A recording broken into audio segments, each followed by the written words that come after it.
నమస్కారం welcome to JP news. వెంకటగిరిలో వైఎస్ఆర్సీపీ శ్రేణుల్లో రాజకీయ కోలాహలం నెలకొంది. రానున్న గ్రామస్థాయి సంస్థాగత నిర్మాణం రచ్చబండ కార్యక్రమాలకు బాటలు వేస్తూ శనివారం ఉదయం వెంకటగిరి పట్టణంలోని వైఎస్ఆర్సీపీ నియోజకవర్గ సమన్వయకర్త నేదురుమల్లి రామ్కుమార్ రెడ్డి నివాసం కార్యకర్తలు, నాయకులు, అభిమానులతో కిక్కరేసింది. ఒక్కసారిగా ఆ ప్రాంతం వైసీపీ నినాదాలతో మార్మోగింది. ఈ సందర్భంగా నిర్వహించిన అసెంబ్లీ స్థాయి అవగాహన సమావేశానికి ముఖ్య అతిథులుగా తిరుపతి పార్లమెంట్ పరిశీలకులు మేడా రఘునాథ్ రెడ్డి, తిరుపతి ఎంపీ మద్దెల గురుమూర్తి, నెల్లూరు జిల్లా వైఎస్ఆర్సీపీ అధ్యక్షులు మాజీ మంత్రి కాకాని గోవర్ధన్ రెడ్డి, ఎమ్మెల్సీ పర్వతనేని చంద్రశేఖర్ రెడ్డి, నియోజకవర్గ పరిశీలకులు కల్పలత, ఎస్సీసీ సభ్యులు మస్తాన్ యాదవ్, మధుసూదన్ రెడ్డి తదితరులు హాజరయ్యారు.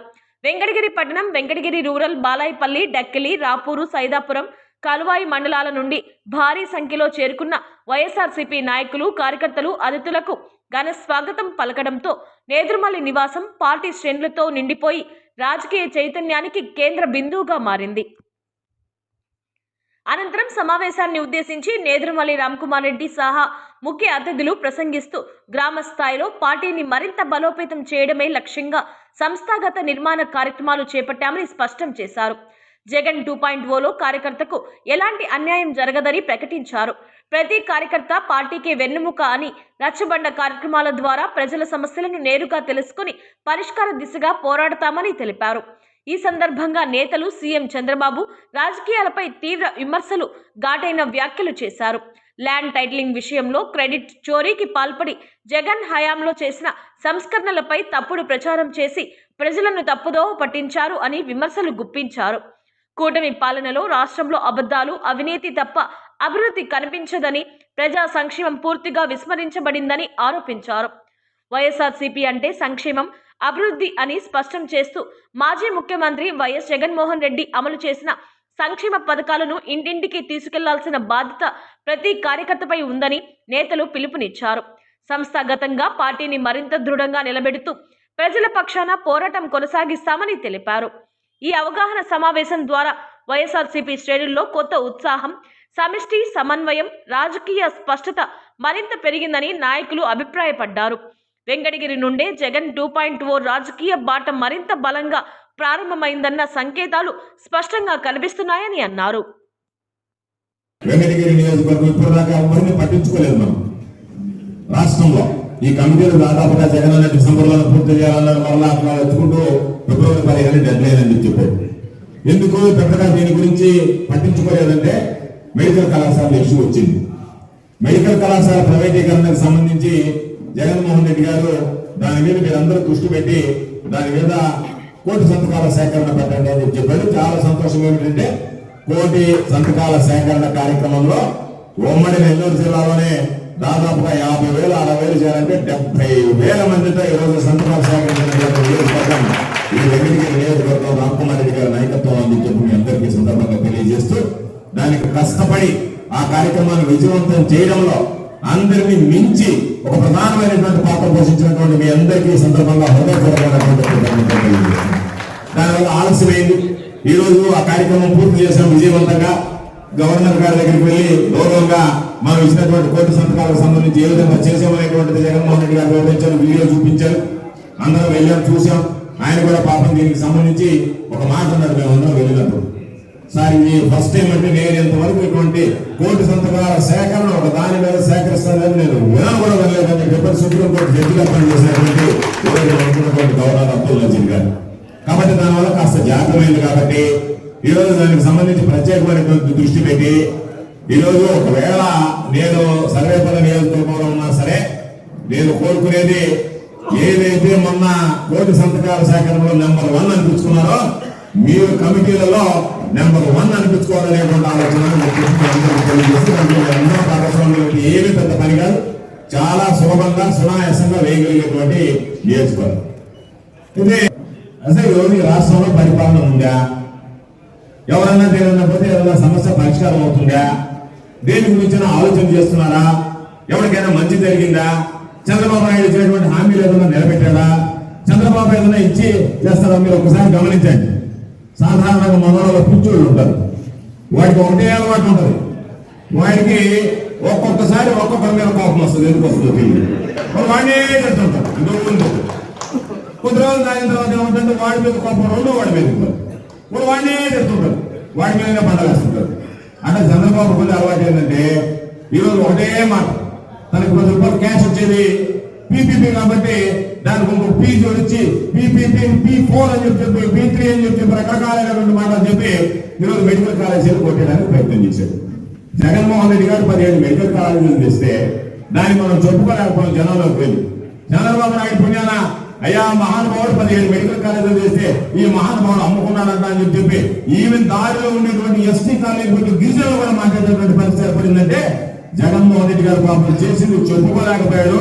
చంద్రబాబు నాయుడు చెప్పుకున్నది కూడా చేయలేదు కూడా చెప్పుకునేటువంటి నైజం అనేటువంటిది ఈరోజు ప్రజలందరికీ అర్థమైనటువంటి పరిస్థితి. అందులో భాగంగానే ఈరోజు మనం మాట్లాడితే చంద్రబాబు నాయుడు నోటుతోనే మాట్లాడు బ్లాక్ చైన్ టెక్నాలజీ తీసుకొచ్చి నేను ఈరోజు మొత్తం భూములకు సంబంధించినటువంటి రీసర్వే చేశాను అని చెప్పాడు. దాని మీద సుదీర్ఘమైనటువంటి వివరణ ఇచ్చారు సోదరుడు గురుమూర్తి గారు.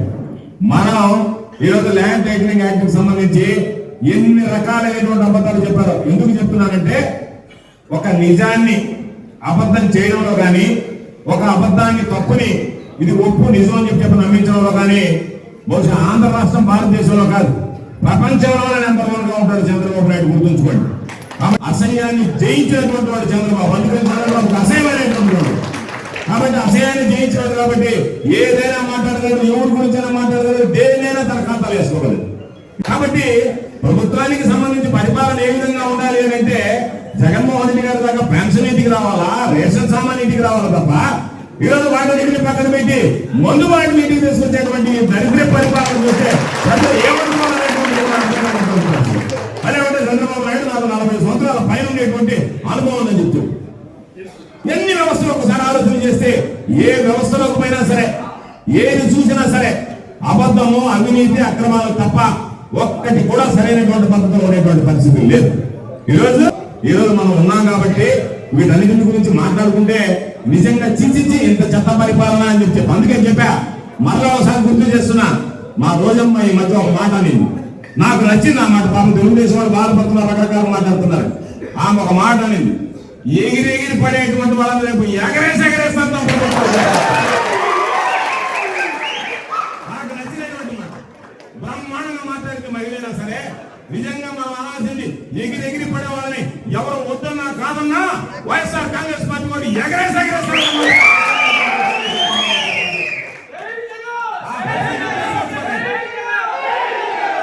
ఆ పరిస్థితి తీసుకొచ్చుకుంటున్నారు ఈరోజు. వారు చెప్పారు ఏం చేద్దాం సార్, వాళ్ళ టైం నడుస్తుంది అన్నాడు. వాళ్ళకి మంచి టైం లేదు పాపం, ఈ ఎగిరి పడే వాళ్ళందరికీ బ్యాడ్ టైం రా ఇది. ఈ రోజు ఎగిరి పడుతున్నారంటే రేపు ఎంత ఇబ్బందులు పడతారో ఒకసారి ఆలోచించమని మరలా మీ అందరికీ చెప్తున్నాం. ఈ రోజు మాట్లాడి వదిలిపెట్టేది ఉండదు.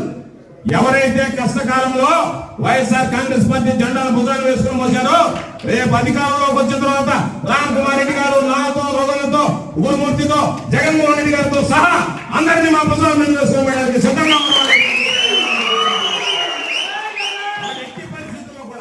అన్ని విధాల ఎక్కడ ఏ ఇబ్బంది లేకుండా అందరికి అండగా ఉండాలనేటువంటి ఆలోచనతో పనిచేసేటువంటి వాడు. ప్రత్యేకించి వెంకటగిరి నియోజకవర్గం అంటే మా పెద్ద ఆయన నేదురుమల్లి జనార్దన్ రెడ్డి గారు వెంకటగిరి అంటే గుర్తుకొచ్చేటువంటి అమ్మ రాజ్యలక్ష్మి గారు గుర్తొచ్చేటువంటి పరిస్థితి. పాపం అనేక సందర్భాల్లో చెప్పాడు ఆయన ఈ ప్రాంతానికి సంబంధించి ఏ విధంగా కష్టపడ్డాడు. ఈరోజు ఒక మనం అనుకుంటాం ఆ రోజుల్లో పబ్లిసిటీ లేదు, ఆ రోజుల్లో పెద్దగా పట్టించుకోలేదు. ఆయన చెప్పినటువంటి విషయాలు ఏ విధంగా అయితే రామాయణము మహాభారతము బైబిల్ ఖురాన్ లాగా చదువుతామో ఆయన చెప్పినటువంటి విషయాలు బహుశా ఒక పుస్తకం రూపంలో నేను అభిప్రాయపడుతున్నా, రామ్ కుమార్ రెడ్డి గారికి చెప్తున్నా, ఆయన అభిప్రాయాలు కనుక క్రోడీకరించి ఒక పుస్తక రూపంలో తీసుకొస్తే రాబోయేటువంటి తరాల్లో ఔత్సాహిక రాజకీయవేత్తలు అందరికీ కూడా ఉపయోగపడే విధంగా ఉంటుంది. ఎన్ని రకాలైనటువంటి కార్యక్రమాలు చెప్పలేదు, చెప్పలేదు ఆ రోజు మీడియా లేదు. ఈరోజు పాపం చంద్రబాబు నాయుడు చెప్పినటువంటి హైటెక్ సిటీకి ఫౌండేషన్ వేసినటువంటి ఆయన ఎమ్మెల్యేలకు సంబంధించి నిధిని వాళ్ళ నియోజకవర్గ అభివృద్ధికి ఎమ్మెల్యే ఎక్కడికైనా వెళితే చేతులు పెట్టుకొని కూర్చుంటున్నాడు, ఒక్క రూపాయి కూడా నిధులిచ్చేటువంటి పరిస్థితి లేదు, సమస్యని ఈయన వస్తున్నాడు. కాబట్టి ఎమ్మెల్యే అనేటువంటి వాడికి అసెంబ్లీ నియోజకవర్గ అభివృద్ధికి సంబంధించి నిధిని వాళ్ళనేటువంటి ఆలోచన చేసినటువంటి మహనీయుడు జనార్దన్ రెడ్డి గారు. ఈరోజు మనం అనుకుంటున్నాం రకరకాలుగా పాస్బుక్ అని. అంతకుముందు కేవలం అడంగల్ 1B ఉంటే ప్రతిసారి అడంగల్ 1B కౌన్సిల్ దగ్గర కారణాల దగ్గర పోయి రాయించుకోవాల్సినటువంటి పరిస్థితి ఉంటే ఒక నీకు ఈ హక్కు ఉంది అని చెప్పి పట్టాదారు పాస్బుక్ అనేటువంటిది ఈ రాష్ట్రంలో ప్రవేశపెట్టినటువంటి ఘనత కొన్ని జనార్దన్ రెడ్డి గారి చోరీ కింద వాళ్ళు కూడా అదే చోరీ. రాజశేఖర రెడ్డి గారి కోసం కట్టిన దిమ్మలో రామారావు గారు శాంతి పెడతారు. అర్థం కదా, మనం ఎక్కడ ఇవ్వడం జరిగింది. ఇది వీళ్ళు చేసే పనులు.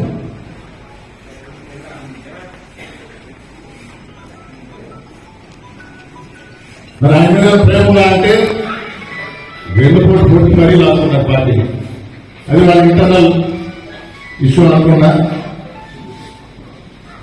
ప్రజల కోసం పోరాడి, ప్రజల కోసం పాటుపడి, ప్రజల గురించి అహర్నిశలు ఆలోచించే జగన్మోహన్ రెడ్డి గారు తిరిగి ముఖ్యమంత్రి కావాలి, ఎప్పుడెప్పుడు ఎలక్షన్ వస్తాయో అప్పుడు ఆయన ఎదుర్కొ పెడతామని ప్రజలు ప్రాంతాలు ఆడుతున్నారు.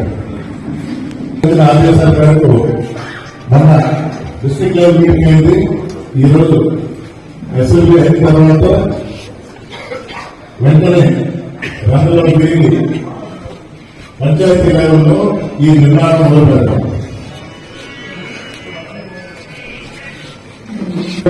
మాత్రం ఘంటారాలంగా నేను ఎక్కువ చెప్తా ఉంటాను ప్రతి మీటింగ్ లో.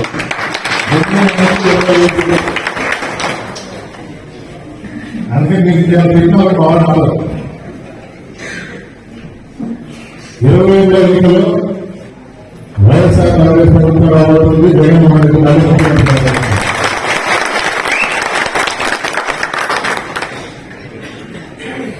కలిసి పనిచేద్దాం, కష్టపడదాం, కష్టానికి ఫలితం దక్కుతుంది.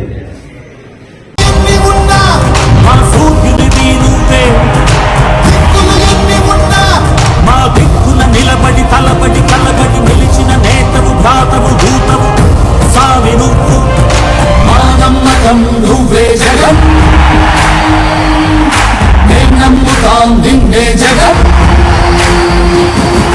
మా నమ్మకం నువ్వే జగన్, మేం నమ్ముతాం నిన్నే జగన్.